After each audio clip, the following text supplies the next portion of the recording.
और हमेशा मेरी बात ये याद रखिए कि किसी एक ब्रोकर से जाकर आपने मालूमात लेनी, सिर्फ़ एक ब्रोकर से मालूमात लेनी और उसी से प्लाट ले लेना ये काफ़ी नहीं है, बल्कि आप घूमें फिरें, आप मुख्तलिफ़ एरियाज़ विज़िट करें, मुख्तलिफ़ साइट्स विज़िट करें, मुख्तलिफ़ सेक्टर्स, मुख्तलिफ़ सोसाइटीज़ को विज़िट करें और उसके अलावा मुख्तलिफ़ बंदों को विज़िट करें। ठीक है, जहाँ पर आपका दिल मुतमईन हो वहाँ से आप चीज़ लें। अगर आपका किसी जगह दिल मुतमईन नहीं है तो उस जगह या उस बंदे से, उस मालिक से या उस डीलर से कभी भी चीज़ मत लें। आऊज़ु बिल्लाहि मिनश शैतानिर रजीम, बिस्मिल्लाहिर रहमानिर रहीम। कंस्ट्रक्शन गाइड बाय आसिम नहास में खुश आमदीद।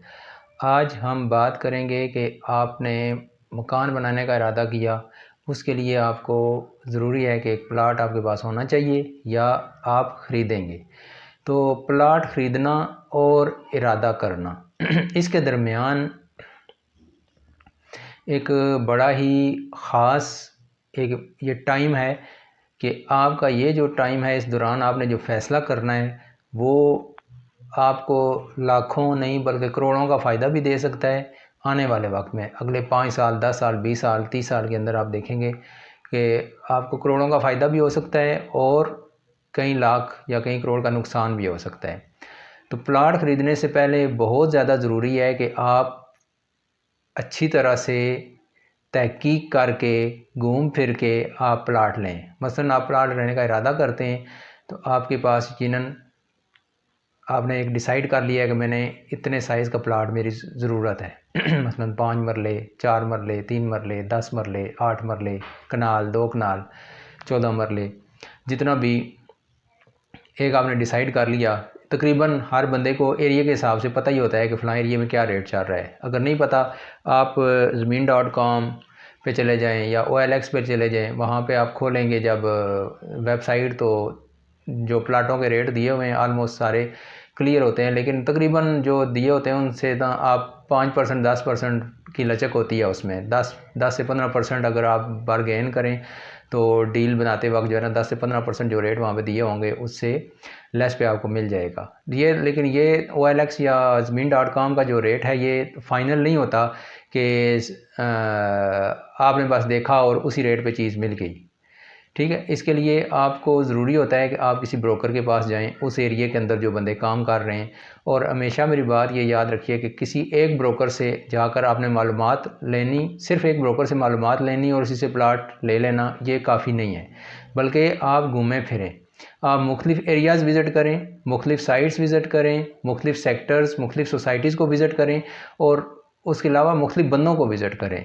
ठीक है, जहाँ पर आपका दिल मुतमईन हो वहाँ से आप चीज़ लें। अगर आपका किसी जगह दिल मुतमईन नहीं है तो उस जगह या उस बंदे से, उस मालिक से या उस डीलर से कभी भी चीज़ मत लें।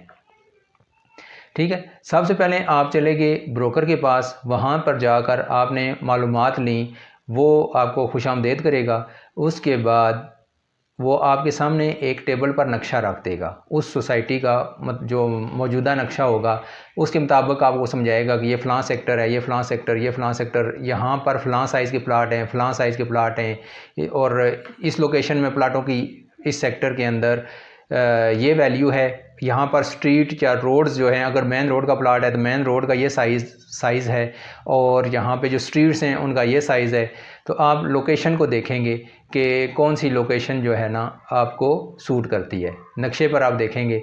उसके बाद आपने उस जगह को लाजमी तौर पर विज़िट भी करना है।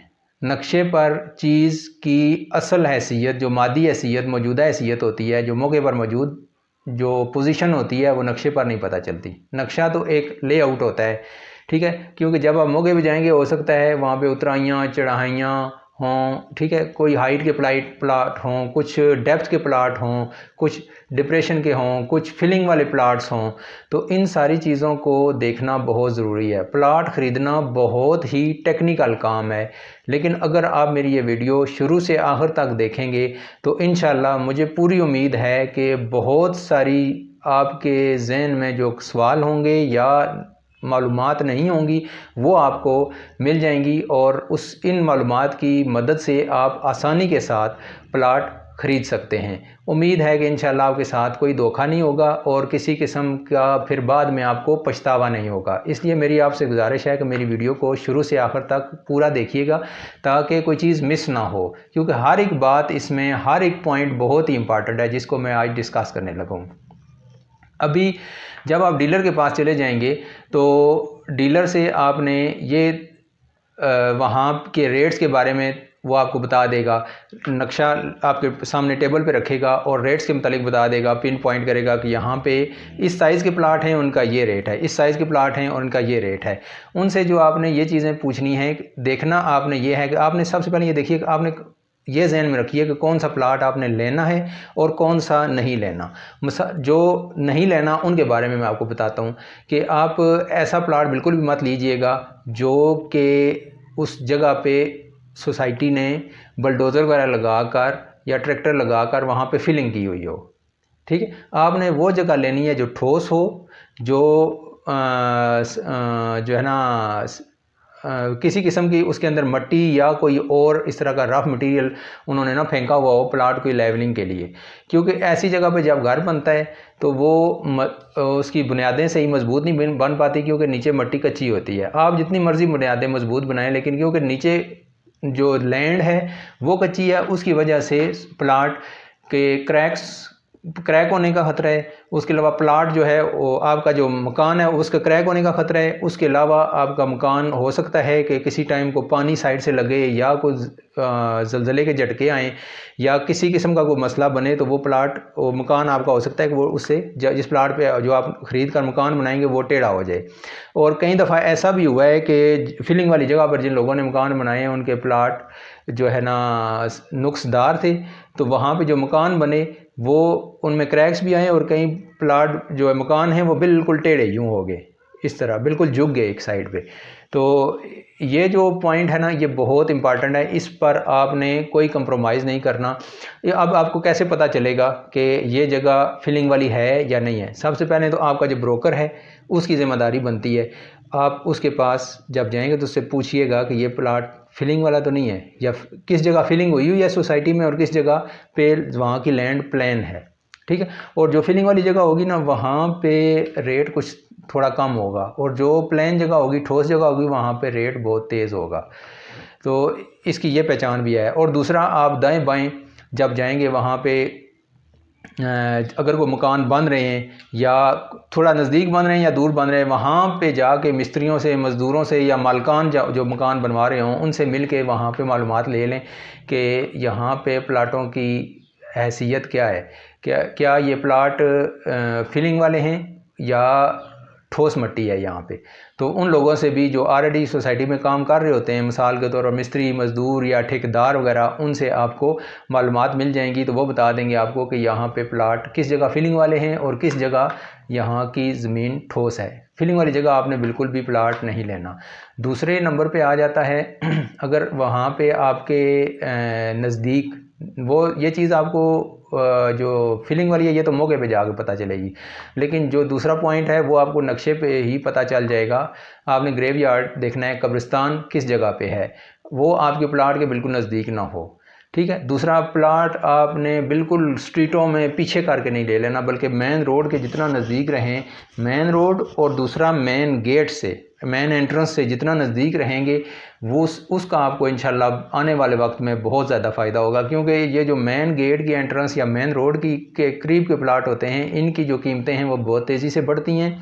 और अगर आपका इरादा हो मकान बनाकर सेल करने का, या सेल करने का इरादा नहीं था लेकिन बाद में आपका इरादा बन गया कि मैं इसको सेल कर देता हूँ, तो आपका मकान या प्लाट अच्छे रेट पे सेल होगा और फ़ौरन सेल हो जाएगा।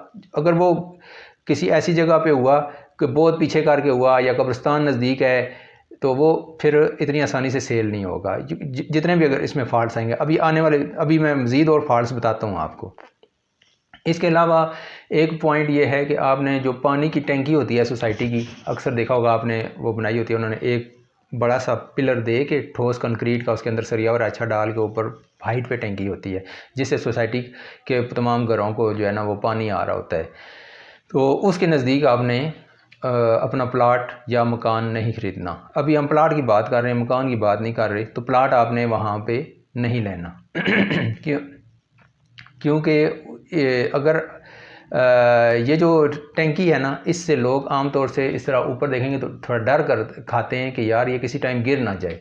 वैसे तो इंजीनियर्स ने बनाई होती है, बड़ी मजबूत होती है, लेकिन फिर भी एहतियाती तदाबीर के तौर पे ऐसी जगह से जहाँ पे पानी की टैंकी नज़दीक हो, वहाँ से भी आपने थोड़ा अवॉइड करना है। ऐसी जगह जो आपको बिलफर्ज अगर मार्केट करीब नहीं है तो आपने उस जगह को भी अवॉइड करना है। कोशिश करें कि थोड़ा मार्केट से नज़दीक आपके प्लाट हों, और ये मार्केट से जो नज़दीक होंगे वो थोड़ी सी उनकी प्राइस ज़्यादा होगी। लेकिन एक पॉइंट इसमें ख़ास ध्यान में रखिएगा कि मार्केट के बिल्कुल सामने जो है ना प्लाट मत लीजिएगा, क्योंकि उसमें ये होता है कि हर तरह के लोग वहाँ पे आएंगे, लड़के लड़कियाँ, जवान, अच्छे बुरे, हर तरह के बंदे आते हैं। तो इसके अलावा एक तो आपके घर के करीब हो मार्केट, लेकिन घर के बिल्कुल सामने ना हो एक, और दूसरा जो है वो पार्क वगैरह, पार्क व्यू को बाद लोग कहते हैं जी पार्क व्यू है, ये बंदा देखता रहता है इधर, लेकिन पार्क में भी हर तरह के बंदे आते हैं। ठीक है, इसलिए क्योंकि घर जो है ना पर्दे की चीज़ है, तो इसलिए बेहतर यह है कि आप अवॉइड करें। पार्क करीब होना ठीक है, लेकिन पार्क घर के बिल्कुल सामने होना ये एक माइनस पॉइंट है, इसको भी आप इससे भी अवॉइड करें। इसके अलावा अगर स्कूल कॉलेजेस अगर ज़्यादा दूर हैं प्लाट से, तो ऐसी सूरत में भी आप कोशिश करें कि ऐसा प्लाट मत लें। कोशिश ये कीजिए कि एक तो ये कन्यान बातें मैंने बताई, और एक बात मेरे वो जहन में आ गई है कि अगर कोई प्लाट आपका स्लोप वाली जगह पर है, बिलफर्ज ये स्लोप बनी हुई है, यहाँ पे प्लाट है, यहाँ पे प्लाट है, यहाँ पे प्लाट है, उसको अवॉइड करें। या वो हाइट होगी या स्लोप होगी, दोनों सूरतों में इस जगह, तो ये जो है ना ये प्लाट अच्छा तस्वर नहीं किया जाता। आपने ऐसे प्लाट्स को अवॉइड करना है। प्लाट आपने वो लेना है जो इस तरह रोड लेवल पे हो, ठीक है, और जिसकी अप्रोच वाइज बहुत अच्छा हो, मेन गेट के करीब हो, स्कूल कॉलेज हॉस्पिटल वगैरह करीब हों, बिल्कुल सामने ना हो लेकिन थोड़े करीब हों। मसलन 5 minute 7 minute 2 minute 4 minute 10 minute की वॉकिंग, 10 मिनट भी खैर ज़्यादा है, लेकिन कोशिश करें 2 4 5 मिनट की वॉकिंग पे आपकी मार्केट, स्कूल, मस्जिद, हॉस्पिटल वगैरह ये तमाम सहूलतें हों। तो ऐसे प्लाट का आप इंतखाब करें। तो ये तो हो गया कि प्लाट आपने कौन सा लेना है, कौन सा नहीं लेना। और हमेशा जब आप जाएं ब्रोकर के पास, तो तकरीबन आप ये जहन में रखिए कि आपने सिर्फ एक ब्रोकर को विज़िट नहीं करना, एक डीलर को विज़िट नहीं करना, बल्कि आपने 2 या 2 से ज़्यादा, अब कितने ज़्यादा ये आपकी अपनी हिम्मत है। अगर 3 डीलर्स को विज़िट कर लें, 4 को कर लें, 5 को कर लें, इससे आपका दिमाग खुलेगा, आपको एरिया के बारे में ज़्यादा अवेयरनेस मिलेगी। हर एक बंदा आपको डिफरेंट तरीके से ब्रीफिंग भी देगा और विज़िट भी कराएगा। तो उससे मिसाल के तौर पर एक बंदे ने 4 एरिया बनते हैं, 4 सेक्टर्स हैं, ए और डी और बी और सी। तो एक बंदे ने ए और बी विज़िट कराया, सी और डी में उसके पास कोई प्लाट नहीं था, ठीक है। दूसरे के पास जाएंगे और वो ए और डी में करा देगा, उसके पास बी और सी में प्लाट नहीं था। तो तीसरे के पास जाएंगे, वो बी और सी करा देगा, ए और डी में उसके पास प्लाट नहीं होगा। तो इस तरह फ़ायदा आपको ये होगा कि आपने जितने डीलरों को विज़िट किया, ज़्यादा अपना टाइम निकाला, क्योंकि ये बड़ा मैं बता रहा हूँ कि ये बहुत इम्पॉर्टेंट नुक्ता है प्लाट ख़रीदना आपको इन फ्यूचर आपकी जो मकान की वैल्यू है उसमें लाखों नहीं बल्कि करोड़ों रुपए का इजाफा भी कर सकता है। और प्लाट का ख़रीदना अब अच्छा फ़ैसला आपका लाखों करोड़ों का फ़ायदा करेगा, और गलत फ़ैसला आपका लाखों और करोड़ों में लाखों में भी नुकसान कर सकता है और करोड़ों में नुकसान कर सकता है। तो इसलिए आप जितने ज़्यादा डीलर्स को ख़रीदने से पहले विज़िट करेंगे, इसका आपको इंशाल्लाह फ़ायदा होगा, और आप मुझे याद करेंगे कि ठीक है, किसी बंदे ने हमें ये बात बताई थी और हमने इसको फॉलो किया और इसका आज हमें फ़ायदा हो रहा है। तो जब आप एक तो वो आपको जब विज़िट करेंगे, आपको ऑन टेबल वो चीज़ चेक कराएंगे, ठीक। उसके बाद आपने सोसाइटी की हैसियत का पूछना है कि आया सोसाइटी ट्रांसफ़र दे रही है या नहीं दे रही। उसके बाद आपने उनसे ये मालूमात लेनी है कि प्लाट जो आप हमें दिखाएंगे ये पोजेशन वाले प्लाट हैं। अभी आज हम अगर पेमेंट जिस दिन हम करेंगे उसी दिन हमें कब्ज़ा मिल जाएगा, उसी दिन हम इसमें घर तामीर करने की एल हैं हम, या सोसाइटी हमें अलाउ करेगी घर बनाना, या कि अभी सोसाइटी वहाँ पे काम कर रही है, वहाँ पे सड़कें बन रही हैं, वहाँ पे सीवरेज वगैरह का काम हो रहा है, टेलीफोन की लाइनें डर रही हैं, या और सुई गैस की लाइन डर रही है, या इस तरह के काम वगैरह तो नहीं हो रहे। आया वहाँ पे वो बाकब्ज़ा है जगह, आज ही हमें कब्ज़ा मिलेगा और आज ही हम ये इस पे शुरू कर सकते हैं मकान बनाना या कि नहीं। ऐसी जगह आपने नहीं लेनी जो कि सिर्फ आपको फ़ाइल मिले और कहा जाए कि आप किस्तें जमा कराएंगे तो आपको इतने अरसे के बाद जो है ना, आप साल बाद, 6 महीने बाद, 2 साल बाद आपको कब्ज़ा मिलेगा। बाज़ दफ़ा ऐसा भी होता है कि 6 महीने साल का बताया जाता है और 3 साल 4 साल लगा देते हैं वो कब्ज़ा देने में। सोसाइटी काम सुस्त रवि का शिकार होती है, जिसकी वजह से काम में डिले होता जाता है और उसका नुकसान मालिक को होता है कि आपको जब प्लाट लेट मिलेगा, आप लेट तामीर करेंगे, 3 साल के बाद जो आज मटेरियल की प्राइस है वो अगले 3 साल बाद वो और ज़्यादा बढ़ जाएगी, आपकी कास्ट मकान के लिए ज़्यादा आएगी। तो जितना अगर आपने प्लाट ख़रीद लिया और आज आप इस पोजीशन में हैं कि आप मकान बना सकते हैं, तो आप वो प्लाट लें जो बाकब्ज़ा हो और आज आप प्लाट लें और कल आप या परसों उस पर घर शुरू कर सकें। हमारे वो भाई जो मुल्क से बाहर हैं, ओवरसीज़ जितने भी पाकिस्तानी हैं, उनके लिए मेरा ये मशवरा है कि वो गूगल पर भी जाकर देख सकते हैं उस जगह की मौजूदा लोकेशन। वो बिल्कुल फ्रेश तो नहीं होता लेकिन इतना पुराना भी नहीं होता वहाँ पे जो नक्शा दिया होता है वो, कि वहाँ पे क्या कुछ काम हो रहा है, आया सड़कें बन रही हैं या ऐसे ही प्लाट पड़े हुए हैं या बेतरतीब अभी ज़मीन ऊंची नीची जगह पड़ी हुई हैं, खाइयाँ हैं, पहाड़ियाँ हैं वहाँ पे, या उन्होंने लेवलिंग की हुई है। ये आप चीज़ नक्शे में भी गूगल पे भी देख सकते हैं। लेकिन दूसरा तरीका ये है कि आप ब्रोकर्स के साथ रब्ता करें, उस एरिए के, वो उस सोसाइटी में काम करने वाले ब्रोकर्स, वो नेट पे उनके नंबर मौजूद होते हैं, तो वो आपको मोबाइल पे के ज़रिए वीडियो बनाकर, या फिर अगर किसी ने को अपना चैनल बनाया हुआ है या फेसबुक पे या व्हाट्सएप पे आपको वो लाइव जो है ना वो साथ साथ दिखा देगा कि ये फ़लाँ जगह है, और वो पूरी सोसाइटी का आपको विज़िट करा देगा।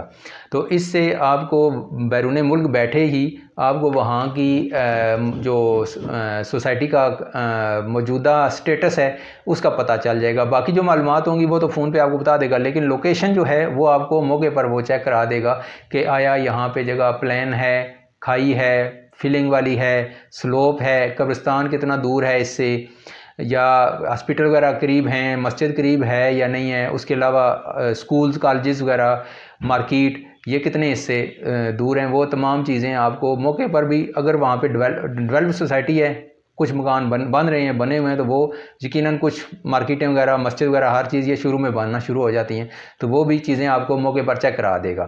तो ये चीज़ बड़ी इंपॉर्टेंट है आप लोगों के लिए कि आप उसका मौका ज़रूर देखें। जो मुल्क से बाहर हैं वो ऑनलाइन देख सकते हैं, मोबाइल के ज़रिए वो आपको चेक करा देगा, वीडियो बना के सेंड कर देगा या फिर लाइव चेक करा देगा। अभी बात करते हैं कि अगर आप उससे मुतमईन हैं, अपने किसी एक बिलफर्ज आपने 4 जो डीलर हैं उनको विज़िट किया, उनमें से 2 तरीके से आप मुतमईन हैं। एक ज़ाती हैसियत में वो बंदा आपको कैसा लगा, और दूसरा वो उसके पास जो हैं प्लॉट्स, वो अगर उनमें से ज़्यादा फेवरेट आपका प्लॉट कौन सा है। यकीनन आप जो दोनों जिसमें खूबियाँ होंगी यकीनन आप उसी को चूज़ करेंगे। तो आपने अभी अगली पोजीशन आ जाती है, अगला स्टेप आ जाता है कि आपने टोकन उसको करना है, बयाना। तो बयाना करने के लिए आप देखिए कि बिलफर्ज अगर आपका 50 लाख का प्लाट है, आपने 50 लाख रुपया अभी प्लाट के ऊपर आपने लगाना है, तो यकीनन डीलर जो है उसके पास मालिक का फ़ोन नंबर, एड्रेस वगैरह होता है, उसके पेपर्स होते हैं। तो आपने जो इस चीज़ में एक ख़ास बात आपने याद रखनी है कि डील जितनी भी करनी है आपने मालिक के साथ करनी है। लेकिन एक छोटा सा स्टेप है जो कि आपको डीलर के साथ डील करनी पड़ेगी, कि वो है एक छोटा सा बयाना, कि वो आपको उसको देना पड़ेगा, मसलन 50,000 या 1 लाख रुपया। कि वो इसलिए होता है कि अगर मालिक किसी जगह से आता है आपके पास डील करने के लिए, तो मालिक को यकीन हो कि ये, और डीलर को भी यकीन हो कि ये बंदा संजीदा है। ये नहीं है कि कल हम बुलाएं तो ये बंदा कहे कि मेरे पास तो टाइम नहीं है, मैं तो आज नहीं आ सकता, ये हो गया वो हो गया, करते कराते वो मालिक आगे बैठ जाए और जो ख़रीदार हैं यानी आप हैं वो ना आए। इसलिए ज़रूरी होता है कि वो आपसे बयाना लेंगे, और ये कंडीशनल बयाना होता है जो कि डीलर आपसे पैसे लेगा। उसके बदले में आपने जब भी किसी को पैसे देने, आपने उससे रसीद ज़रूर लेनी है, उसके ऑफ़िस की रसीद जिस पर उसका फ़ोन नंबर हो, मोबाइल नंबर, एड्रेस वगैरह, उसका नाम, हर चीज़ जो उसके जहाँ पे आप बैठे हुए हैं, जहाँ से पे आपने बयाना किया है, उसी ऑफ़िस की रसीद, उसी बंदे के मालिक जो आपका डीलर है उसी के हाथ की रसीद हो, वो आपने 1 लाख रुपए की उससे ले लेनी है।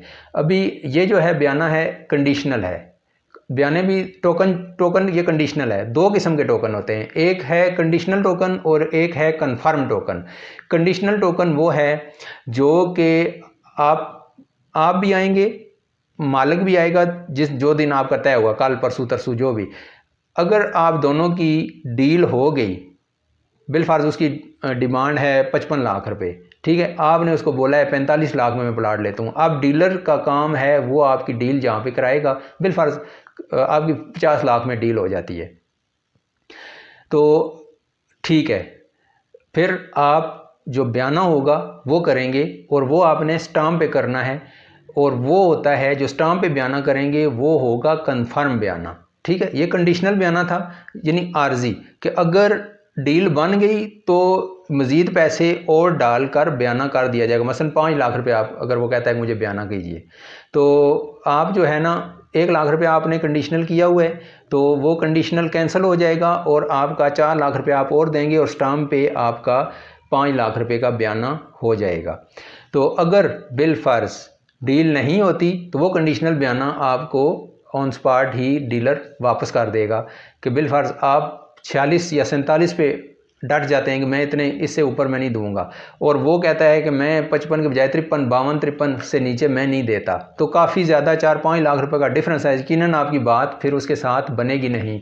तो इसके लिए जो है ना ये कंडीशनल बयाना बेहतर होता है कि आपकी भी सेफ्टी है और जो आया है उसको भी पता है कि ये बंदा सीरियस था, तो इसने 1 लाख रुपया डीलर को देकर गया है, यकीनन ये ख़रीदना चाह रहा था। ऐसा कोई बंदा आपको नहीं कह सकता कि जी आप ख़रीदना ही नहीं चाह रहे थे तो आपने हमें वैसे ही बुला लिया।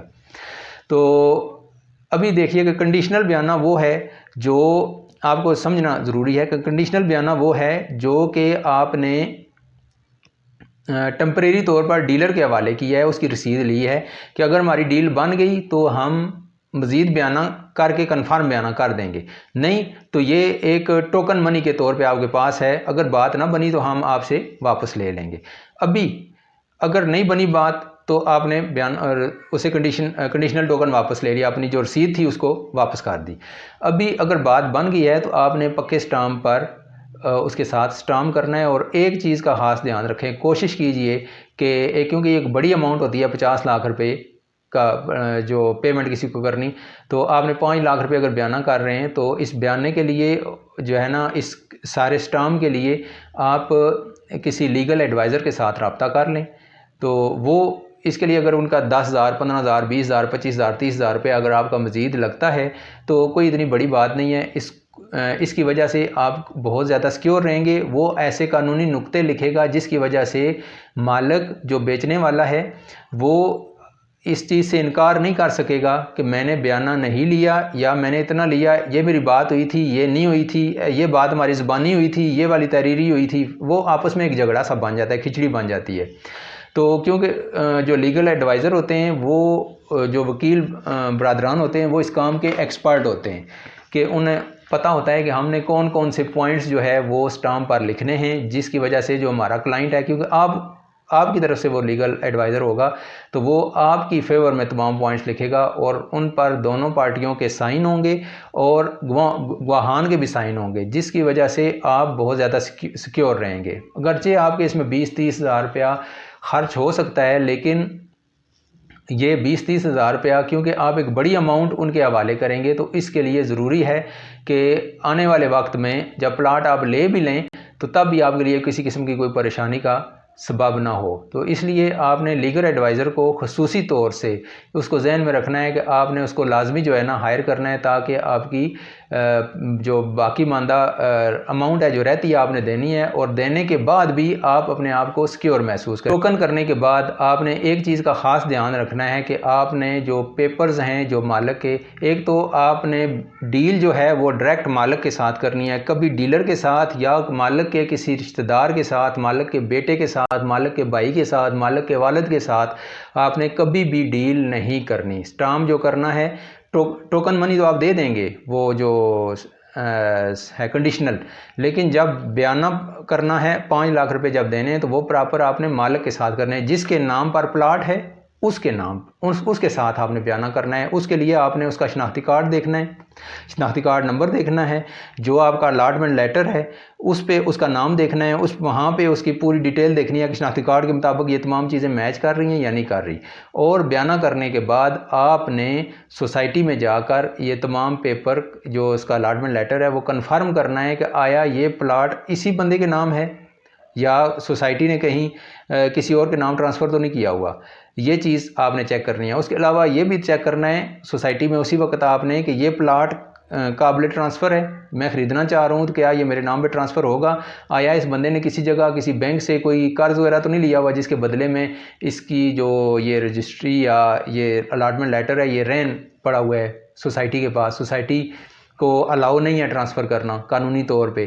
तो ये चीज़ भी आपने चेक करनी है। और ये काम बनता है आपके डीलर का और आपके लीगल एडवाइज़र का कि वो आपको चेक करा के दें। आप अपने तौर पे भी तसल्ली करें और उनसे भी चेक करवाएं, ताकि क्योंकि आप पेमेंट दे रहे हैं, अगर खुदा न खास्ता अगर आपने कोई गलती की किसी किस्म की खरीदते वक्त, तो कोई पॉइंट आपने इनमें से मिस किया और उसके बाद आपने क्लेम किया कि जी मेरे साथ धोखा हो गया, तो जो है ना आप ख़ुद ज़िम्मेदार होते हैं, ख्वाह वो माल ख़रीदार मैं हूँ या आप हैं, हम लोग ज़िम्मेदार हैं, ख़रीदार ज़िम्मेदार है इस चीज़ का। ख़रीदार का काम बनता है वो अपनी तसल्ली करे।